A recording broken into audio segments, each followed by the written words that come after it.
नमस्कार मित्र, मी डॉक्टर अनघा काळे. सध्या आपण बघत आहोत भागीदारीची पुनर्रचना हा घटक.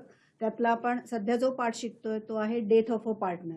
डेथ ऑफ अ पार्टनरच्या संदर्भातील आपण ज्या काही गुडविलच्या ॲडजस्टमेंट आहेत किंवा ज्या भागीदाराचा मृत्यू झालाय त्याला जी रक्कम आपण देणं लागतो ती रक्कम कशा प्रकारे दिली जाते याची सविस्तर चर्चा आपण आधीच्या पाठांमध्ये बघितलेली आहे. आज आपण जे पाठ्यपुस्तकातले बाकीचे प्रॉब्लेम्स आहेत काही पुढचे ते आपण सोडवणार आहोत. पेज नंबर 202 202 पानावरचा प्रॉब्लेम नंबर 2 जो आहे तो आपण सुरू करूया. Rahul, Rohit and Ramesh are in a business sharing profits and losses in the ratio of 3:2:1. हे 3 पार्टनर्स आहेत. त्याच्यापैकी 1 ऑक्टोबर 2017ला रमेशचा मृत्यू झालाय. So it is given that on 1st October 2017 Ramesh died and partnership did provided that. So a few changes are there, adjustments are there because of death of Ramesh. आपल्याला balance sheet दिलेली आहे तिन्ही पार्टनर्सची आधीची, म्हणजे जिथे राहुल, रोहित आणि रमेश असे तिन्ही पार्टनर्स आहेत ज्यामध्ये वेगवेगळ्या ॲसेट्स आणि लायबिलिटीज आहेत नेहमीसारखंच, आणि काही ॲडजस्टमेंट्स दिलेले आहेत. या ॲडजस्टमेंट्स आपण नेहमीसारखंच त्याच सिक्वेन्सनी करणार आहोत. ज्या ज्या गोष्टींना ॲडजस्टमेंट आहेत ते आपण सगळे टिक करून घेणार आहोत. उरलेले आयटम्स आपण डायरेक्टली आउटर कॉलमला बघू शकतो. इथे कोणत्या स्वरूपातले ॲडजस्टमेंट्स आहेत ते आपण बघूया. RDD was maintained at 5% on debtors. He adjustment आपण डेटर्सना करणार आहोत. ऑलरेडी डेटर्सला RDD दिलेला आहे जो 10,000 आहे. आपल्याला आता नवीन RDD सांगितलं आहे 5%च असला पाहिजे. सो आपण 5% RDD कॅल्क्युलेट करणार आणि जुना RDD आणि हा नवीन जो RDD आपण फाइंड आउट केलेला आहे त्याच्यातला डिफरन्स आपण तिथे दाखवणार. पुढची ॲडजस्टमेंट आहे plant and machinery and investment were valued at 80,000 and 4,10,000 respectively. नवीन रिवाइज्ड व्हॅल्यूज दिलेल्या आहेत. आपल्याला माहिती आहे की आपण पूर्ण रिकॉन्स्टिट्यूशनमध्ये ॲसेट्स आणि लायबिलिटीजचं हे रिव्हॅल्युएशन करत असतो. इथेही आपल्याला ॲसेट्स रिव्हॅल्यू करून दिल्यात, म्हणजे नवीन व्हॅल्यू दिलेली आहे. प्लांट अँड मशिनरीची नवीन व्हॅल्यू आहे 80,000. जी बुक व्हॅल्यू आपल्याकडे दिलेली आहे ती आहे 85,000. सो प्लांट अँड मशिनरीची व्हॅल्यू ही कमी झालेली आहे, जी आपल्याला P&L ॲडजस्टमेंटला किंवा रिव्हॅल्युएशन अकाउंट ज्याला म्हणतो तिथे आपल्याला डेबिट साईडला दाखवावी लागेल. इन्व्हेस्टमेंटची रिवाइज्ड व्हॅल्यू आहे 4,10,000. बुक व्हॅल्यू जी दिलेली आहे ती आहे 3,50,000. म्हणजे आता रिवाइज्ड व्हॅल्यू जी आहे ती जास्त आहे. सो ॲसेट वाढली आहे म्हणून आपल्याला तो इफेक्ट द्यावा लागेल रिव्हॅल्युएशन अकाउंटच्या क्रेडिट साईडला. सेम टाईम जी नवीन व्हॅल्यू आहे ती आपण बॅलन्स शीटमध्ये मेन्शन करणार ॲसेट साईडला. नेक्स्ट ॲडजस्टमेंट आहे of the creditors and item of 6,000 was no longer a liability and hence was properly adjusted. आता क्रेडिटर्समधले 6,000 हे कॅन्सलच झालेत, लायबिलिटी म्हणून ट्रीट करायची गरज नाही. सो लायबिलिटी कमी झाल्यावर आपण जो इफेक्ट देतो, लायबिलिटी कमी होते तेव्हा तो आपला गेन असतो, म्हणून आपण ते रिव्हॅल्युएशनला दाखवणार आहे. Then profit for 2017-18 was estimated at 1,20,000. Ramesh share in it up to the date of his death was given to हिम.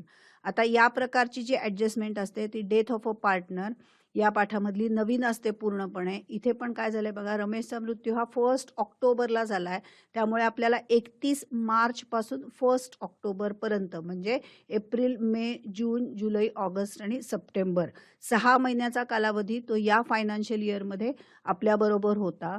तेवढ्या कालावधीसाठी आपल्याला त्याला प्रॉफिट द्यावा लागणार आहे.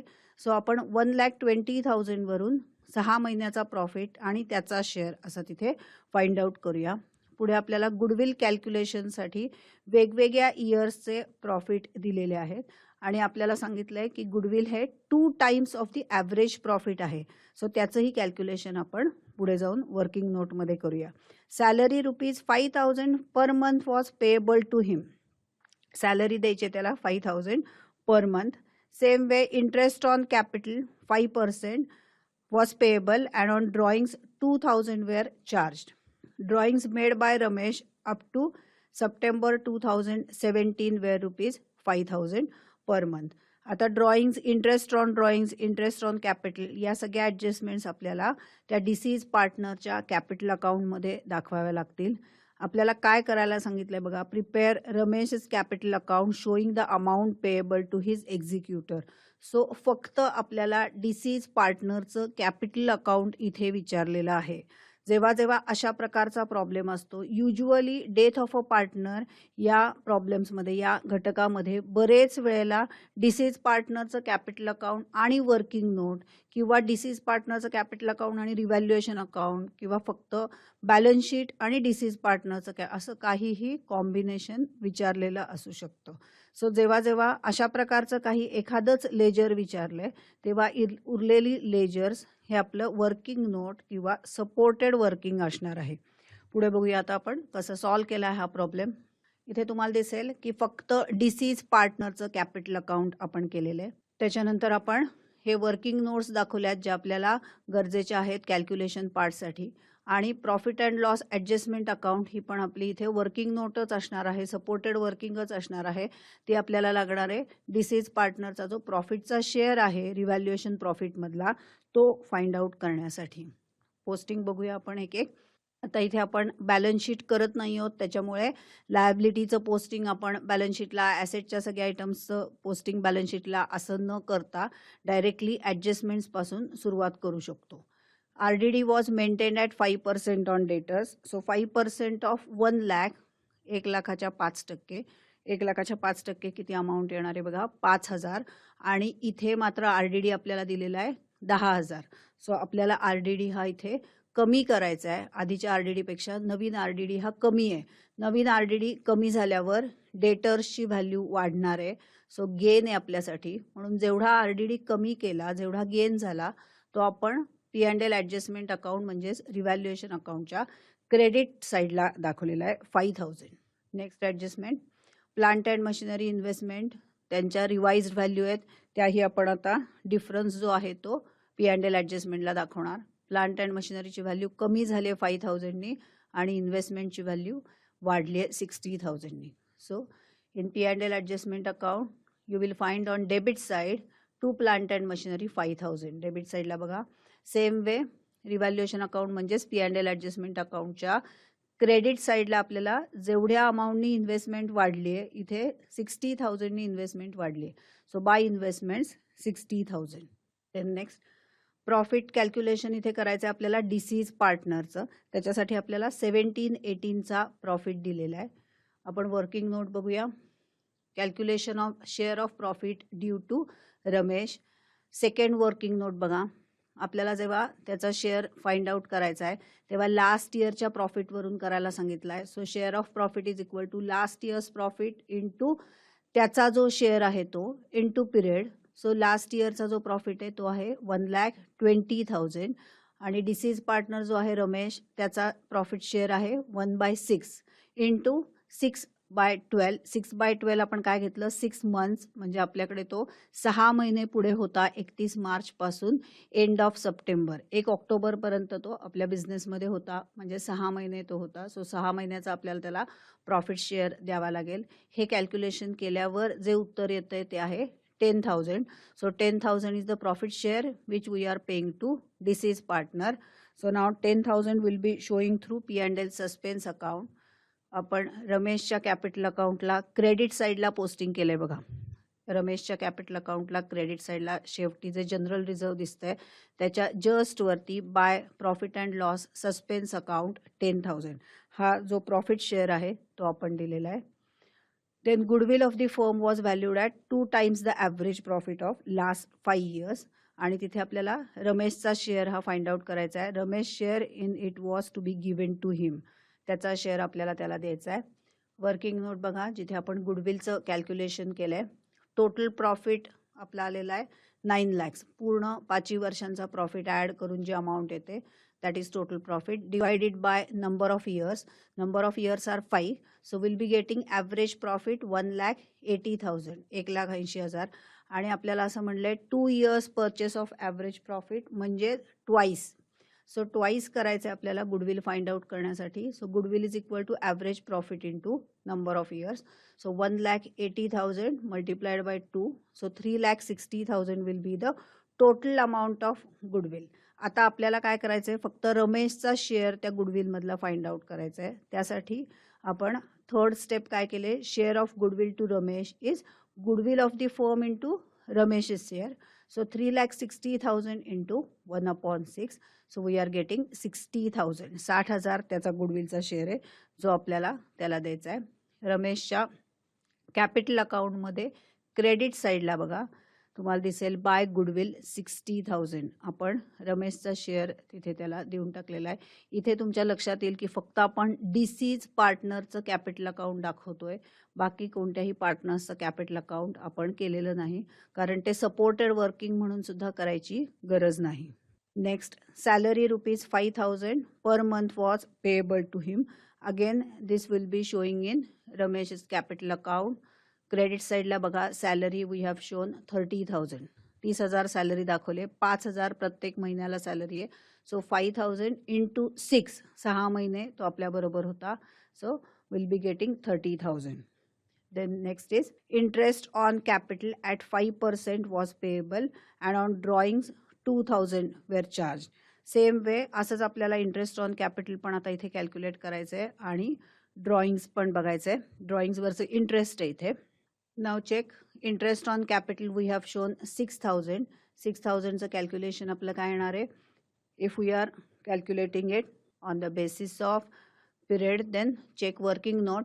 Third working note, interest on capital is calculated for 6 months. So interest is equal to 2,40,000 multiplied by 6/12. इथे आपण काय केले? 6 महिने घेतलेत. जेवढे महिने तो बिझनेसमध्ये होता ते महिने आपण इथे घेतलेले आहेत. इंटू 5/100. 5% हा रेट ऑफ इंटरेस्ट आपल्याला दिलेला आहे कॅपिटलचा. So we are getting the amount as 6,000. 6,000 amount आली. आपण 6,000चं पोस्टिंग दाखवलं आहे कॅपिटल अकाउंटच्या क्रेडिट साईडला by interest on capital 6,000. Then we are having drawings as 2,000. ड्रॉइंग्सवरचं जे इंटरेस्ट आहे ते आहे 2,000. ते आपण कॅपिटल अकाउंटच्या डेबिटला दाखवलं आहे. To interest on drawings 2,000. Then next we are having drawings made by Ramesh up to September 2017 were ₹5,000 per month. 5,000 प्रत्येक महिन्याला असे ड्रॉइंग्स आहेत त्याचे. सो अगेन 5,000 into 6, 6 महिन्यासाठी आपल्याला कॅल्क्युलेट करावं लागेल आणि त्याचा इफेक्ट आपण कॅपिटल अकाउंटच्या डेबिट साईडला दाखवला. To drawings 30,000. 5,000 into 6 will be getting 30,000. आता इथे आपल्याला फक्त बॅलन्स शीटमधल्या काय काय गोष्टींचं पोस्टिंग हे रमेश कॅपिटल अकाउंटला राहिलं आहे ते बघून घ्यावं लागेल. कॅपिटल अकाउंटमध्ये बघा रमेशचा जो बॅलन्स आहे तो आपल्याला कॅपिटल अकाउंटमध्ये दाखवावा लागेल. सेम वे जनरल रिझर्वचं डिस्ट्रीब्युशन पण आपल्याला पार्टनर्सना करायचं असतं. सो त्यातलाही रमेशचा जो शेअर आहे तो आपल्याला तिथे दाखवावा लागेल. सो रमेशचं जे कॅपिटल आहे 2,40,000 ते आपण कॅपिटल अकाउंटला दाखवलं. बाय बॅलन्स ब्रॉड डाऊन 2,40,000 आणि टोटल जनरल रिझर्व आहे 96,000. त्यातला रमेशचा शेअर किती आहे बघा. प्रॉफिट शेअरिंग रेशो आहे 3:2:1. So it is 1/6. सो त्याचा जो शेअर आहे 16,000 तोही आपण कॅपिटल अकाउंटच्या क्रेडिटला लिहिला आहे. Bye general reserve 16,000. So whatever is related to that deceased partner, that we should show in deceased partner's capital account. So by doing this, here we finish posting of all necessary items. जे जे Ramesh capital अकाउंटला posting केलं पाहिजे ते आपण इथे सगळं संपवलंय. Working नोटमध्ये आपण बघितलंय की गुडविलचं कॅल्क्युलेशन कसं करायचं आहे, प्रॉफिट शेअर जो आपल्याला रमेशला द्यायचा आहे त्याचं कॅल्क्युलेशन कसं करायचं आहे. आणखीन एक गोष्ट आपण सपोर्टेड वर्किंग म्हणून केलेली आहे ती म्हणजे आपलं P&L ॲडजस्टमेंट अकाउंट. आता आपल्याला रमेशचं कॅपिटल अकाउंट क्लोज करून एक्झिक्युटर लोनला किती अमाऊंट देणं आहे ही फाइंड आउट करण्याआधी आपल्याला P&L ॲडजस्टमेंट क्लोज करावं लागेल, कारण त्यातून आपल्याला रिव्हॅल्युएशन प्रॉफिट लॉसचा शेअर जो आपल्याला रमेशला द्यायचा आहे तो समजणार आहे. म्हणून इथे आपण आधी P&L ॲडजस्टमेंट अकाउंट बॅलन्स करूया. आपल्याला क्रेडिट साईडची टोटल दिसतीये 71,000. तीच डेबिटला लिहायची 71,000. त्याच्यानंतर आपल्याला बॅलन्सिंग केल्यावर जो डिफरन्स येतोय तो आहे 66,000 विच इज रिव्हॅल्युएशन प्रॉफिट. 66,000चं डिस्ट्रीब्युशन आपण प्रॉफिट शेअरिंग रेशोमध्ये तिन्ही पार्टनर्सना केलं, राहुल, रोहित आणि रमेश, जे आहे 3:2:1. त्याच्यामुळे रमेशचा जो शेअर आलाय तो आहे 11,000. आता हा जो 11,000 शेअर आहे तो आपल्याला रमेशच्या कॅपिटल अकाउंटमध्ये दाखवून द्यावा लागेल. सो रमेशच्या कॅपिटल अकाउंटच्या क्रेडिट साईडला बघा, by profit and loss adjustment account 11,000 अशी अमाऊंट आपल्याला दिसेल. P&L सस्पेन्स जिथे लिहिले त्याच्या जस्ट वरती P&L adjustment account 11,000. This is nothing but revaluation profit.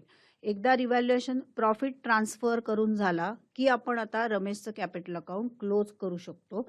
आपण क्लोज करताना अगेन क्रेडिटची टोटल घेणार विच इज 3,73,000.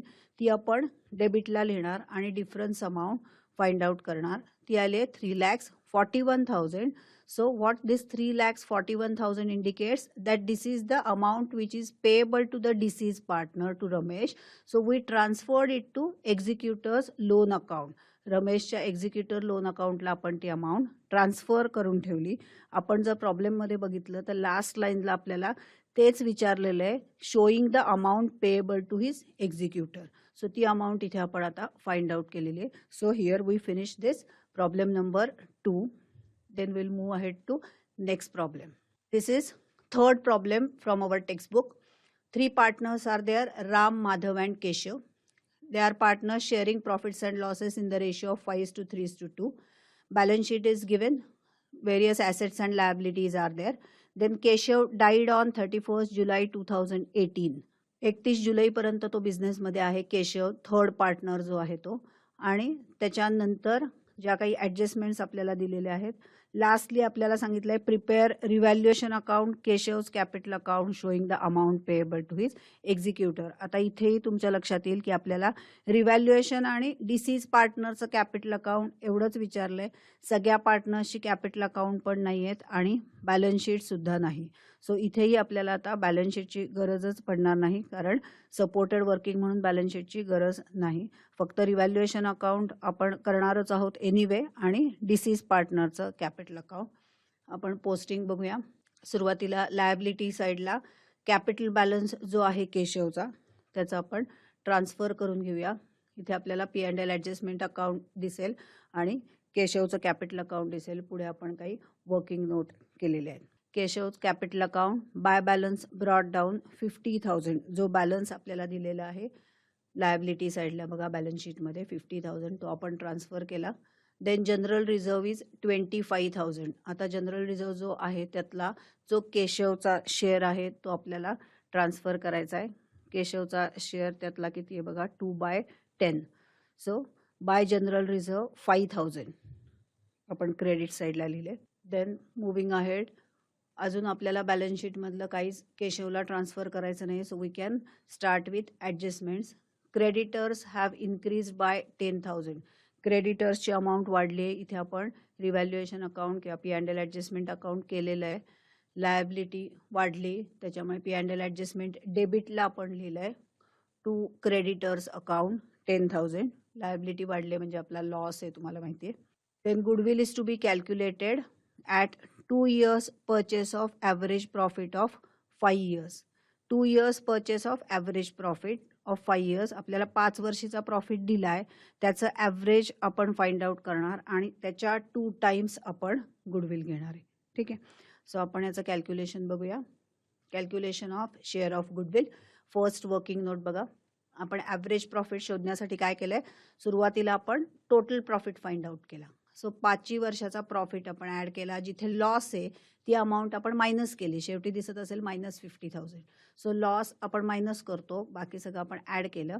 असं केल्यानंतर जो टोटल प्रॉफिट आला आहे तो आहे 2,50,000. जो आपण डिवाइड केला आहे टोटल नंबर ऑफ इयर्स, जेवढ्या वर्षीचा प्रॉफिट लॉस आहे तेवढी वर्ष आपण डिवाइड केली. So 5 years. So we are getting 50,000. 50,000 हा आपला ॲव्हरेज प्रॉफिट आला. आपल्याला सांगितलं आहे की गुडविल कसं आहे तर 2 times of average profit. So average profit 50,000 into 2. So 1 lakh. 1 lakh हे टोटल गुडविल आपलं आलेलं आहे. आपल्याला काय करावं लागेल, केशव म्हणजे जो डिसीज पार्टनर आहे त्याचा शेअर आपल्याला इथे बघावं लागेल. सो डिसीज पार्टनरचा शेअर आहे 2/10. So 1 lakh into 2/10 we are getting deceased partner share as 20,000. So deceased partner share in goodwill will be showing in capital account of Keshav. केशवचं कॅपिटल अकाउंट क्रेडिट साईडला बघा by goodwill account 20,000. Next adjustment Loose tools and livestock were valued at 80,000 and 1,20,000 respectively. Loose tools किती आहेत बघा 50,000 आहेत आणि revised value दिली आपल्याला 80,000 म्हणजे लूज टूल्सची अमाऊंट ही वाढली आहे 30,000नी ती अमाऊंट वाढली. सो आपल्याला ती दाखवावी लागणार आहे.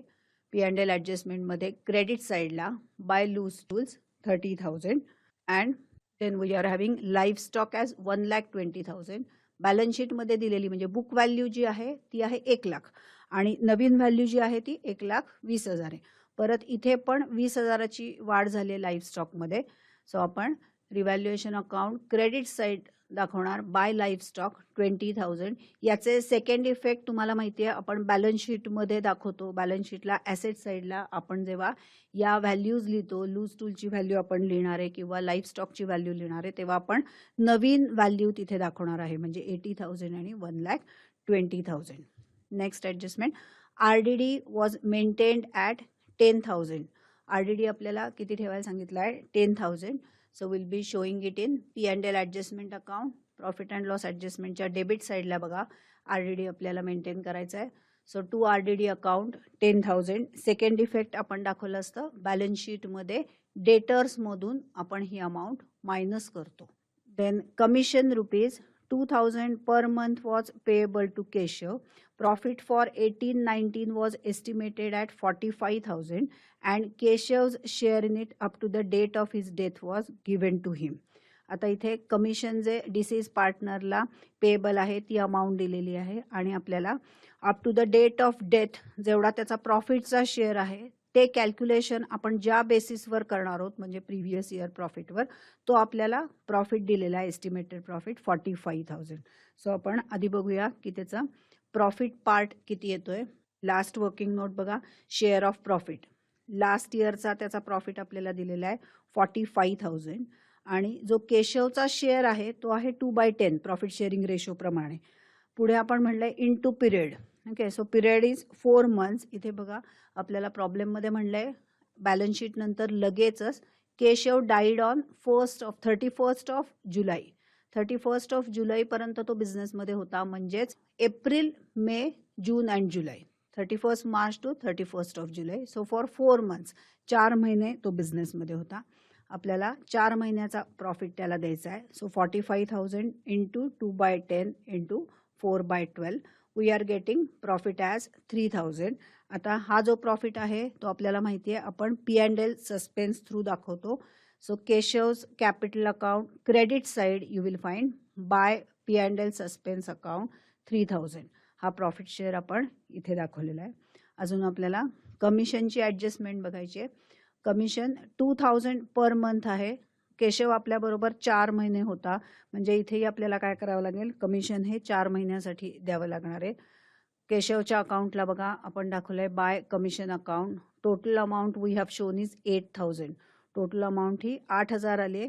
ती आपण कशी कॅल्क्युलेट केली 2,000 प्रत्येक महिन्याला. So 2,000 into 4 again we have done it from 31st March to 31st of July. So इथे आपण लास्ट ॲडजस्टमेंट पण केलेली आहे.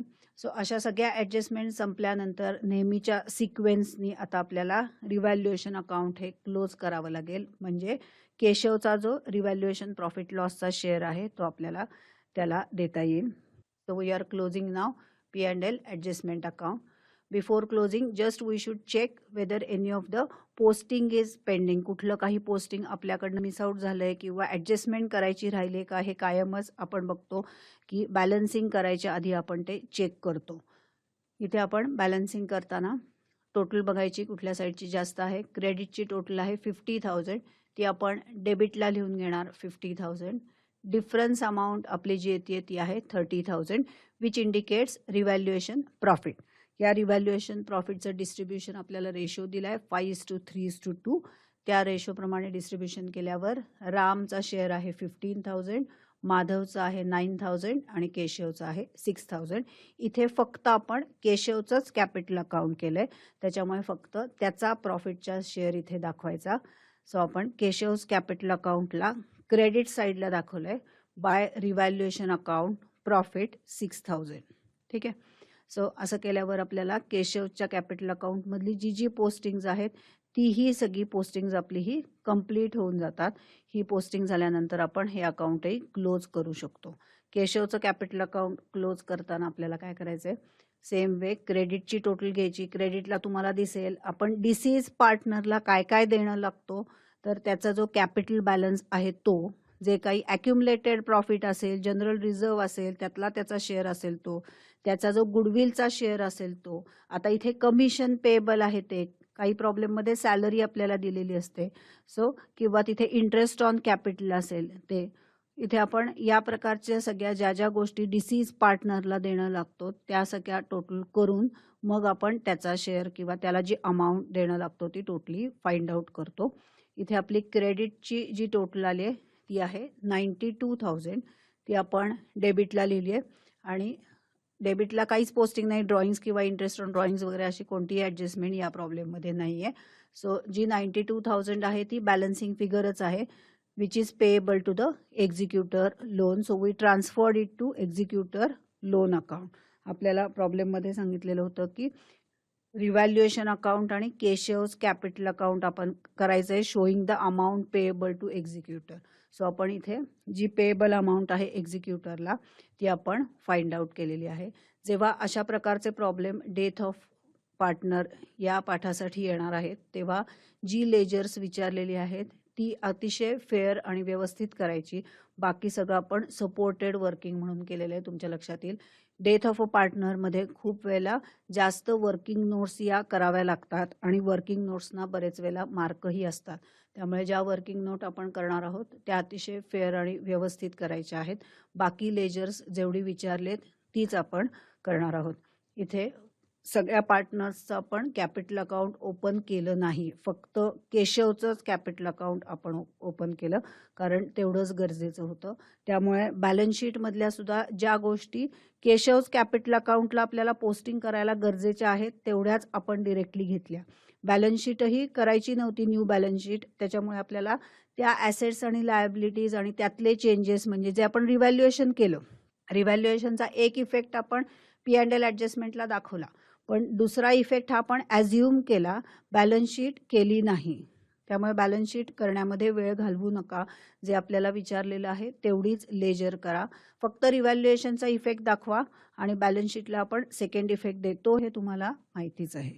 अशा प्रकारे आपण डेथ ऑफ अ पार्टनरचा प्रॉब्लेम सॉल्व्ह करू शकतो. हा प्रॉब्लेम जर तुम्ही ॲडमिशन ऑफ पार्टनर बरोबर कम्पेअर केला तर तुमच्या लक्षात येईल थोडी व्हरायटी कमी आहे आणि लेंथही कमी आहे. गुडविलच्या रिलेटेड व्हरायटी तर इथे खूप कमी असते. आयदर पूर्ण फर्मचं गुडविल रेज केलेलं असतं किंवा फक्त पार्टनरचा, डिसीज पार्टनरचा शेअर गुडविलचा दिलेला असतो.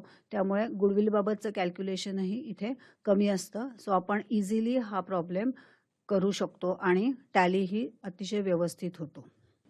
आज आपण डेथ ऑफ अ पार्टनर या पाठातले पुढचे 2 प्रॉब्लेम सॉल्व्ह केले, ज्याच्यामध्ये आपण डिसीज पार्टनरचं कॅपिटल अकाउंट आणि ज्या ज्या वर्किंग नोट गरजेच्या असतात या प्रॉब्लेमच्या संदर्भात त्या आपण कशा केल्या पाहिजेत हे बघितलं. या पुढील भागामध्ये आपण हाच पाठ आणि यातलेच उरलेले प्रॉब्लेम सोडवणार आहोत.